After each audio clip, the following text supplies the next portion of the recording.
하나님의 은혜를 기억할 때 회복됩니다 라는 제목으로 하나님의 말씀 증거하도록 하겠습니다.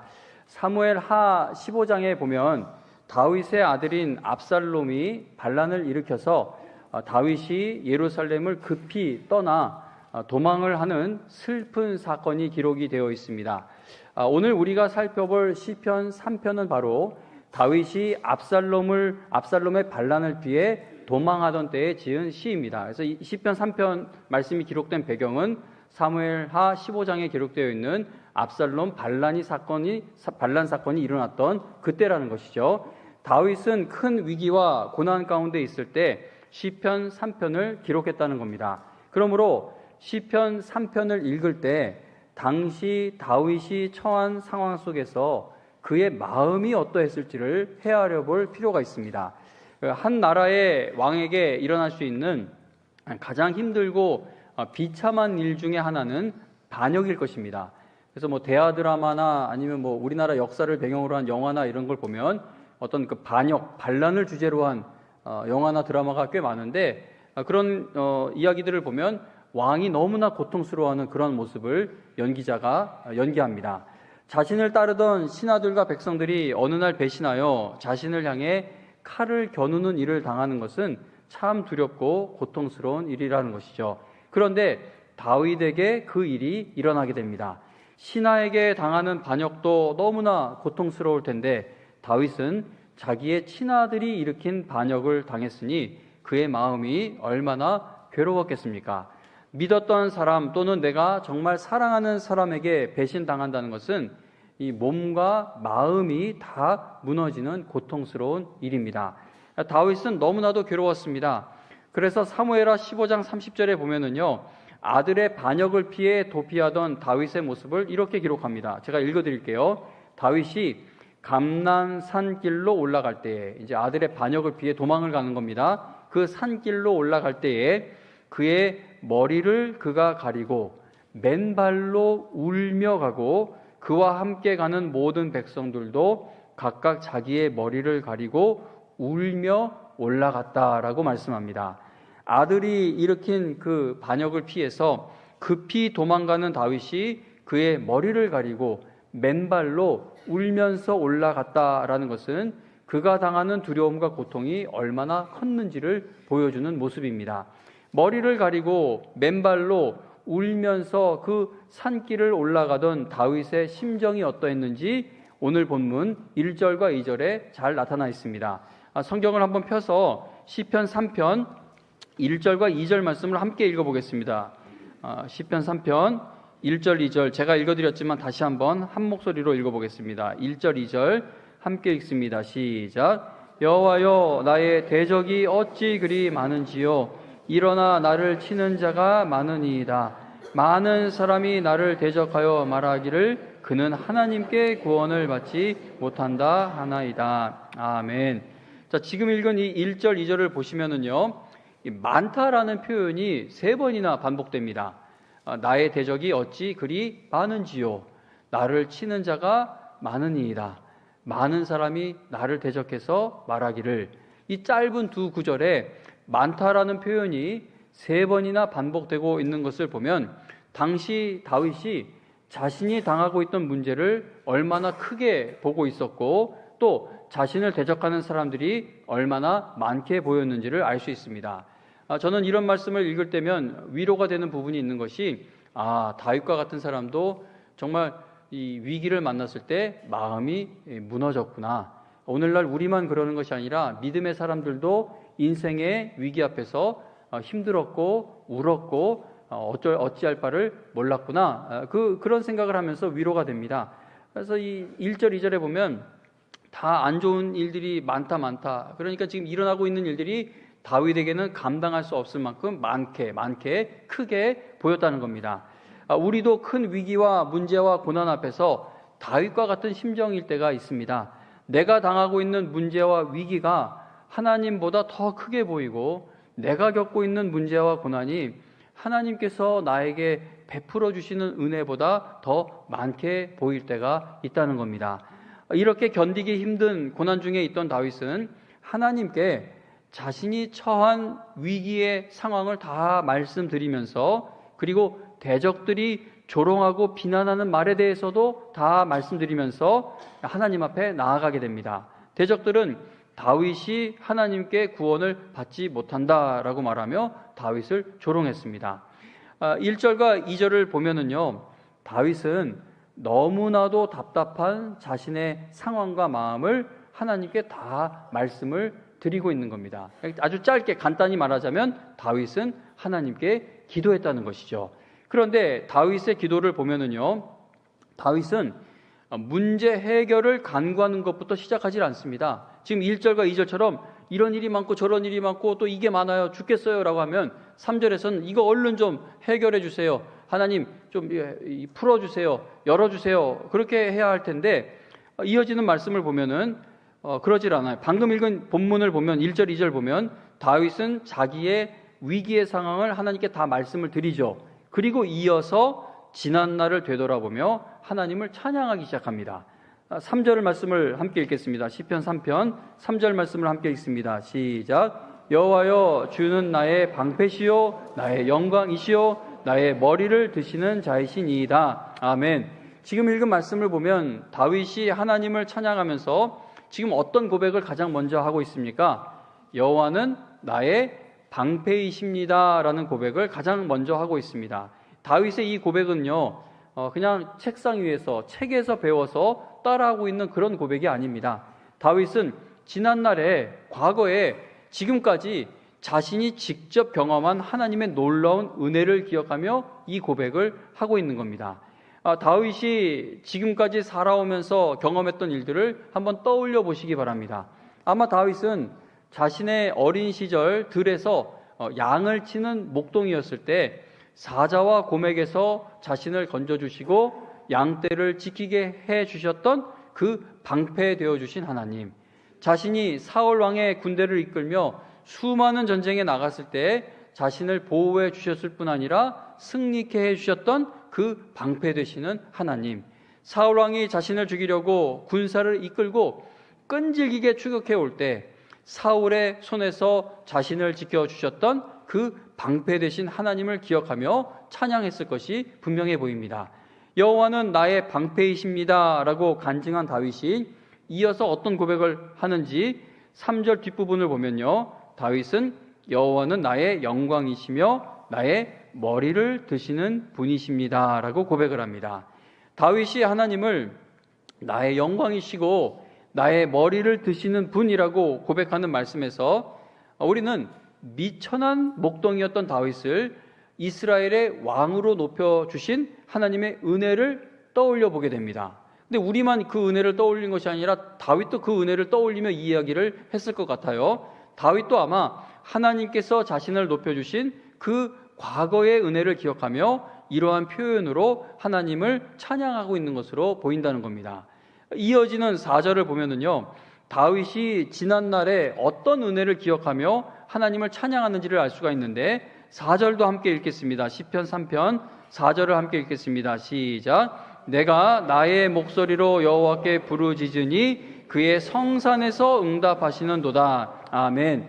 지금 읽은 4절에서 부르짖으니라는 동사와 응답하시도다라는 동사는 다윗이 지금 부르짖고 있고 하나님께서 지금 응답하실 것만을 말씀하는 것처럼 들릴 수 있습니다. 부르짖으니 응답하시는도다. 지금 다윗이 지금 막 부르짖고 있는 것을 응답받을 것, 지금의 상황을 이야기하고 있구나라고 그렇게 이 말씀이 이해가 될 수도 있는데, 그러나 히브리어 원문의 문맥을 보면 이 말씀은 다윗이 과거에 하나님께 부르짖었었고 하나님께서 그의 그러한 기도에 응답해 주셨던 경험을 고백하는 말씀으로도 이해할 수가 있습니다. 그러니까 다시 말하면요, 지금 이 4절에서도 다윗은 하나님의 놀라운 은혜를 기억하며 기도하고 있다는 겁니다.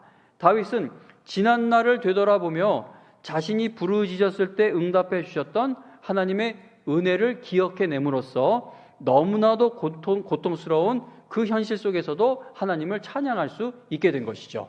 그러니까 하나님께서 앞으로의 일을 해결해 줄게, 이게 풀릴 거야, 어떤 그런 조짐을 읽어내서 찬양이 터져 나온 것이 아니라 1절과 2절에서 최악의 상황을 이야기를 합니다.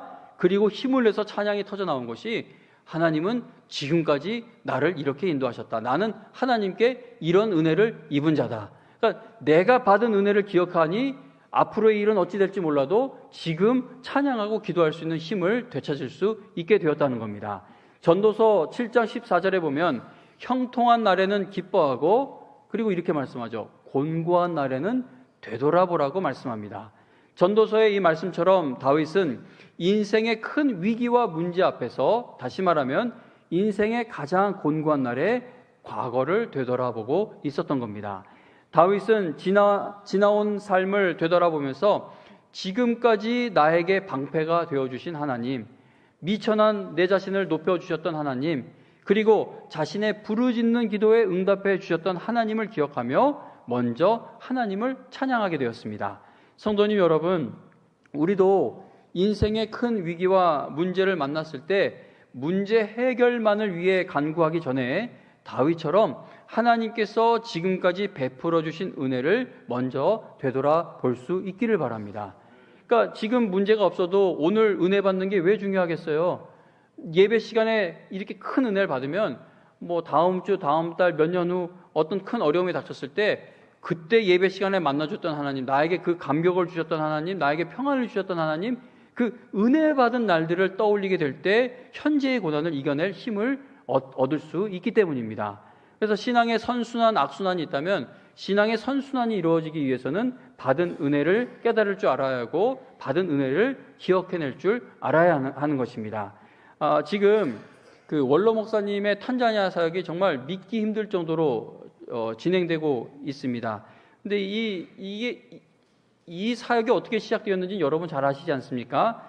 그 가장 절망적인 자리에서 아들인 저조차도 도대체 뭘 하시려고 저렇게 계속 걸으시나 할 정도로 계속 발걸음을 옮겨가시는 그 절망의 자리에서 발걸음을 옮겨가시되 하나님께서 지금까지 나에게 베풀어 주신 은혜, 죽을 수밖에 없었던 나를 살리신 은혜, 그 하나님의 은혜를 기억하시면서 발걸음을 계속 옮기시다 보니 은혜를 기억하는 자에게 하나님이 놀라운 은혜를 베풀고 계심을 우리가 보게 됩니다.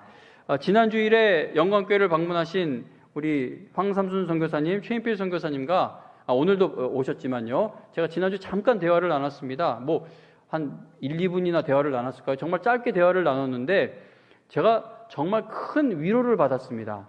왜냐하면요, 너무나 지금 이 어려운 상황에서 선교사님 두 분 모두 하나님의 은혜를 계속 말씀하시기 때문입니다.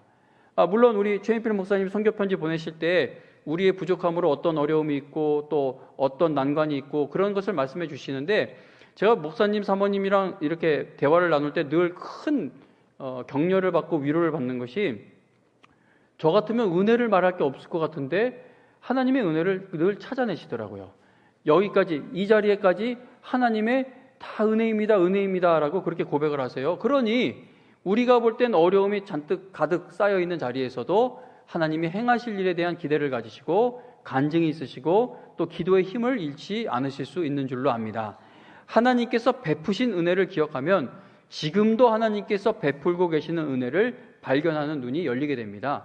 지금 하나님이 지금 나에게 은혜 베푸시는 것을 보려면 과거에 받은 은혜를 깨닫지 못하고는 그 눈이 열리기가 힘든 것이죠. 하나님께서 앞으로 베풀어 주실 은혜를 기대하고 찬양하는 것도 과거의 은혜를 기억할 때에 시작될 수 있는 겁니다. 하나님께서 베풀어 주신 은혜를 기억하는 성도는 지금의 위기와 이 문제 한가운데에서도 다시 한번 기도할 힘을 낼 수 있다는 것이죠. 다윗은 지난날 하나님께서 베풀어 주신 은혜를 되돌아보면서 하나님을 찬양하는 기도를 드리다가 놀라운 평안을 경험하게 되었습니다. 5절 말씀을 보세요. 5절 말씀을 함께 읽겠습니다. 5절 함께 읽습니다. 시작. 내가 누워 자고 깨었으니 여호와께서 나를 아멘. 지금 읽은 말씀을 보면 다윗은 자신이 누워 잠을 자고 다시 깨어난 것에 대해서 말을 하죠. 지금 다윗은 자신을 죽이려는 대적들이 추격해 오고 있는 너무나도 긴급한 그런 상황에 있었습니다. 언제 공격당할지 알 수 없는 위기 가운데에서 다윗이 누워 잠을 자고 다시 깨어날 수 있다라고 말하는 것은 이건 놀라운 일입니다. 왜냐하면 우리가 견디기 힘든 일을 만나면요, 잠을 자는 데에 큰 어려움을 겪는 경우가 많기 때문입니다.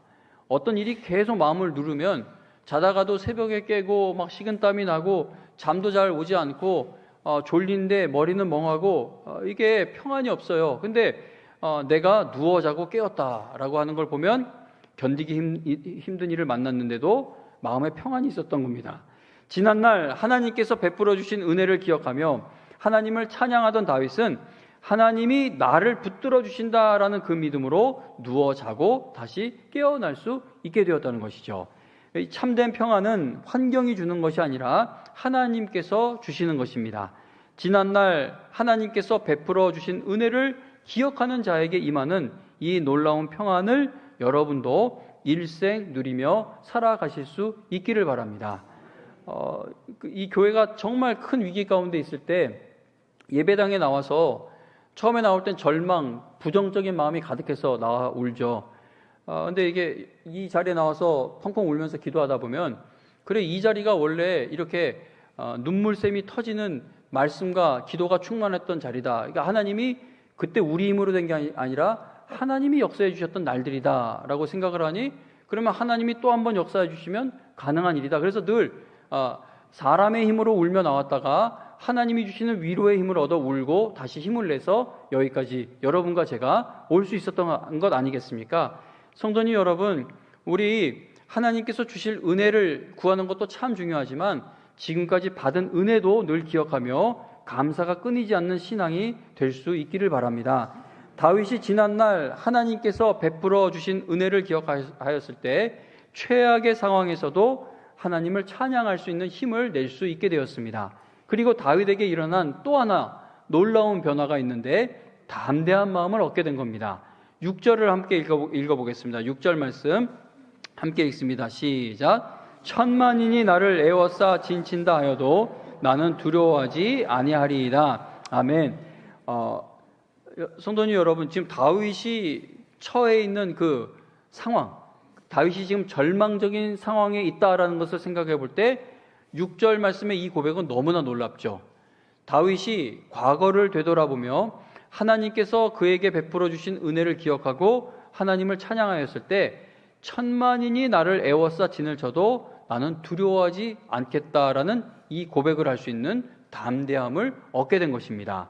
성도님 여러분, 주님께서 주시는 담대함이 생기면은요, 그때부터 문제의 크기에 굴복하지 않으면서 인생의 발걸음을 옮겨갈 수 있게 됩니다. 그러므로 우리도 다윗처럼 지난날에 하나님께서 베풀어 주신 은혜를 되돌아보며 하나님을 찬양하는 기도를 드리는 성도들이 되어서 평안과 담대함을 평생 지켜가실 수 있기를 바랍니다. 다윗이 과거에 경험한 하나님의 놀라운 은혜를 경험하며 하나님을 찬양했을 때 그는 평안과 담대함을 얻게 되었습니다. 담대한 마음을 얻은 다윗은 7절부터 자신이 당하고 있던 문제를 해결해 달라고 하나님께 드디어 간구하기 시작합니다. 그런데 7절부터 문제 해결을 위해 기도를 하지만 오늘 본문인 시편 3편은 총 8절, 8개의 구절로 이루어져 있습니다. 다윗은 절망적인 위기의 문제 앞에서 8절 분량의 1절부터 8절까지 분량의 기도를 드리면서 문제를 해결해달라는 본격적인 간구를 7절에 와서야 시작을 했다는 겁니다. 7절 말씀을 함께 읽어보겠습니다. 7절 함께 읽습니다. 시작. 여호와여 일어나소서, 나의 하나님이여 나를 구원하소서. 주께서 나의 모든 원수의 뺨을 치시며 악인의 일을 꺾으셨나이다. 아멘. 다윗은 본격적인 간구를 시작하면서 여호와여 일어나소서라고 기도합니다. 이 표현은요, 광야에서 모세가 드렸던 기도를 떠올리게 합니다. 출애굽한 이스라엘 백성이 광야에서 진을 치고 다시 행진을 시작할 때마다 모세는 언약궤가 떠나는 것을 보며 하나님께 여호와여 일어나사 주의 대적들을 흩으시고 주를 미워하는 자가 주 앞에서 도망하게 하소서라고 간구하였습니다. 모세는 이스라엘 백성이 광야길을 걸어가야 할 때마다 하나님께서 친히 일어나셔서 다른 것 아무것도 의지 않고 하나님 의지한 거죠. 하나님이 친히 일어나셔서 그들의 길을 인도해 주시고 대적들을 흩어 주시기를 기도했던 겁니다. 다윗도 모세처럼 하나님께 여호와여 일어나소서, 나의 하나님이여 나를 구원하소서라고 간구한 겁니다. 다윗은 하나님께서 친히 일어나셔서 자신을 대적들의 손에서 구원해 주시기를 간구했다는 겁니다. 그리고 이 기도가 응답받게 되죠. 하나님께서는 압살롬의 반란이 결국 실패하게 하셔서 다윗이 다시 예루살렘으로 돌아오도록 인도하십니다. 머리를 가리고 맨발로 울며 예루살렘을 떠나야 했던 다윗이 다시 그의 머리를 들 수 있도록 하나님께서 응답해 주셨다는 겁니다. 그런데 자신의 문제 해결을 위해서 하나님께 간구하던 다윗에게 나타났던 또 하나의 놀라운 모습이 마지막 절에 기록되어 있습니다. 자, 다윗의 기도는요, 자신의 원수들에게서 구원해달라는 이 7절에서 이 기도가 끝나지 않았습니다. 다윗은 주의 백성들이 하나님의 복을 함께 누리게 해달라는 간구로 그의 기도를 마쳤습니다. 마지막 절 8절을 함께 읽습니다. 시편 3편 8절을 함께 읽습니다. 시작. 구원은 여호와께 있사오니 주의 복을 주의 백성에게 내리소서. 아멘. 아들이 일으킨 반란으로 인해서 절망적인 상황에서 울고 있었던 다윗은 자신의 기도를 주의 백성을 축복하는 기도로 마치고 있습니다. 지난날 하나님께서 베풀어 주신 은혜를 기억하며 하나님을 찬양하고 기도하던 다윗은 평안과 담대함만 얻었을 뿐만 아니라 다른 사람들을 품을 수 있는 넓은 마음까지 얻게 된 것으로 보여집니다. 다윗이 지금 어떤 상황에서 이런 축복하는 기도를 드렸는지 한번 생각해 보시길 바랍니다. 다윗은 아들이 일으킨 반란으로 인해서 지금 쫓기고 있습니다. 그러니까 아들이 일으킨 반란으로 쫓기고 있다는 건 쫓아오는 사람들이 있다는 것이죠. 다시 말하면 내 편과 적을 따르는 편이 지금 분명하게 나뉘어 있는 상황입니다. 이런 상황에서 누군가를 축복해야 한다면 누구를 축복해야 마땅합니까? 나를 따르는 백성들만 복을 받게 해주시고 압살롬에게로 마음이 기울어 있는 백성은 복을 받지 못하게 해달라고 간구하는 것이 평범한 사람들의 모습이지 않을까 생각해 봅니다. 이거 뭐 여러 차례 말씀드렸는데 예전에 오래전 일이에요. 정말 큰 기도원에 기도하러 갔는데 그날 강사님으로 나온 목사님이 갑자기 느닷없이 어떤 신문 구독해서 보는 사람들 다 일어나라고 하더니 그 신문 구독하는 여러분들에게 특별한 복이 임할 거라고 얘기를 해서 열이 받아서 내 그 신문 뭔지 모르지만 절대 안 본다 이렇게 막 혈기 부리던 때가 있습니다. 그러니까 편가르고 나에게 이익이 되고 그렇게 기도하는 게 마땅하죠. 지금 이 상황이 아주 위급해요. 네 편, 내 편이 갈라져 있는 상황입니다. 그러면 누군가를 축복하는 기도를 드려야 한다면 누구를 위해 기도해야 되겠어요? 나를 따르는 백성들만 복을 받게 해달라고 기도하는 것이 당연한 것 같습니다. 그런데 다윗은 나를 따르는 백성에게만 복을 내려달라고 하질 않고 다윗은 주의 백성에게 복을 내려달라고 기도를 합니다. 다윗은 자신이 처한 현실을 제대로 파악하지 못했기 때문에 이 상황 판단이 되지 않는 사람이었기 때문에 이런 축복 기도를 드렸던 것은 아니죠. 7절 우리가 아까 읽은 7절에 보면 다윗은 하나님께서 원수들을 무섭게 심판하시는 분이다라는 사실을 분명하게 고백하며 기도합니다. 하나님 그렇게 심판하시는 분이니까 나를 건져달라는 거예요. 나 대적하는 자, 비웃는 자, 지금 이 환란 속에서 건져달라고 기도를 합니다. 그러니까 지금 어떤 상황인지 다윗은 정확하게 알고 있었다는 겁니다. 수많은 전쟁을 치렀던 다윗은 누가 내 편이고 누가 나를 대적하는지를 누가 이 편 저 편인지를 어느 누구보다 잘 알고 있었다는 겁니다. 그러나 다윗은 누가 복을 받아야 하고 누가 복을 받지 말아야 할지를 내 경험과 기준으로 결정하지 않습니다. 다윗은 주의 복을 주의 백성에게 내려달라고 간구하면서 누가 주의 백성인지 누가 복을 받을 대상인지를 하나님께 맡겼다는 겁니다. 압살롬 편에 서서 나를 대적하고 있는 그런 백성이라도 그들이 주님의 백성이라면 주님께서 이 백성이 내 백성이라고 하신다면 그들에게 복을 내려달라는 그런 간구로 저는 이해가 됩니다. 다윗은 자신을 따르는 사람과 자신을 대적하는 사람들이 누군지 분명히 알고 있었지만 마지막 판단은 하나님께 맡겨드리고 주의 백성을 위해 복을 구하며 기도를 마치게 됩니다. 하나님의 은혜를 기억하는 성도에게는요, 하나님께서 이런 넓은 마음을 주신다는 것이죠. 관계가 회복되지 않고 용서가 되지 않고 용납이 되지 않을 때 한번 확인해 볼 필요가 있어요. 나는 하나님의 은혜에 얼마나 감격하는 삶을 살아가고 있는가. 한번 돌아볼 필요가 있죠. 다윗이 최악의 상황에서 하나님의 은혜를 기억함으로 주님의 백성을 축복하는 기도로, 최악의 상황에서도 사람들을 축복하는 기도로 마칠 수 있는 힘을 얻었다면, 나는 그러지 못하고 있다면 나는 과연 하나님의 은혜에 대한 감격과 감사의 고백이 얼마나 있나, 한번 거기부터 점검해 볼 필요가 있지 않나 생각된다는 겁니다. 하나님의 은혜에 깊이 감격할수록 나에게 큰 상처를 주고 나를 대적한 사람까지도 하나님께 맡기고 내 마음은 평안을 얻을 수가 있는 겁니다. 하나님의 은혜를 깨닫게 될수록 원수까지도 불쌍히 여기고 원수를 위해서도 기도할 수 있는 넓은 마음을 얻을 수 있다는 것이죠. 다윗은 아들이 일으킨 반란을 피해 쫓기며 도망치고 있던 상황에서도 자신의 편에 서 있는 사람들만을 위해 복을 구하지 않았습니다. 다윗은 주의 복을 주의 백성에게 내려달라고 기도하며 누가 주의 백성인지, 누가 복을 받을 대상인지 하나님께 맡겨드렸다는 겁니다. 우리도 다윗과 같은 신앙으로 이렇게 귀하게 끝까지 하나님께 쓰임받기 위해서는 다윗처럼 어떤 상황에서도 하나님께서 나에게 베풀어 주신 은혜, 지난날 내가 받았던 은혜를 먼저 기억하며 감사할 수 있어야겠습니다. 다윗처럼 하나님께서 베푸신 은혜를 기억하는 신앙이 될 때에 최악의 상황에서도 평안을 누리고 하나님을 찬양하며 원수까지도 축복할 수 있는 넓은 마음으로 기도할 수 있게 된다는 것이죠. 지난 몇 주 동안 청소년 시절에 이 교회를 다니던 분들이 이제 뭐 다 40이 훌쩍 넘었죠. 이렇게 방문을 해요.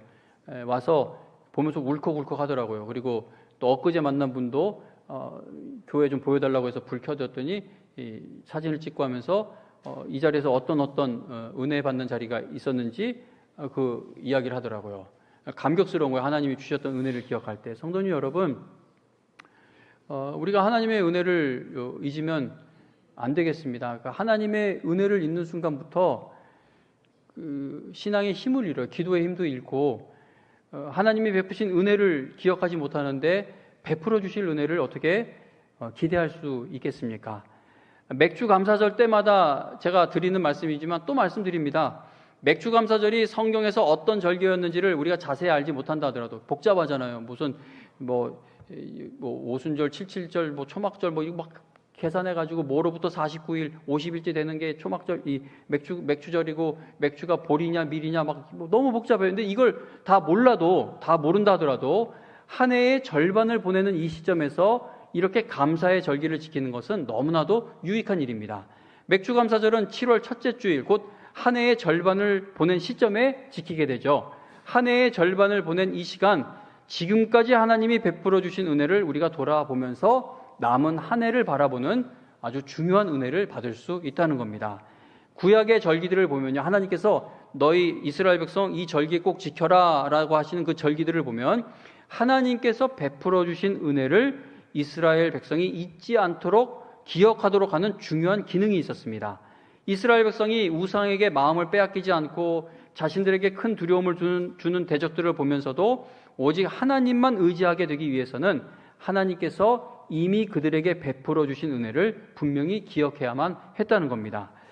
이스라엘 백성은요, 하나님께서 그들을 애굽에서 어떻게 구원해 주셨는지, 광야에서 어떻게 먹이고 인도하셨는지, 약속의 땅을 어떻게 주셨는지를 잊지 말아야 했다는 겁니다. 그리고 자녀들에게도 하나님이 베풀어 주신 놀라운 은혜를 계속 가르쳐야 했습니다.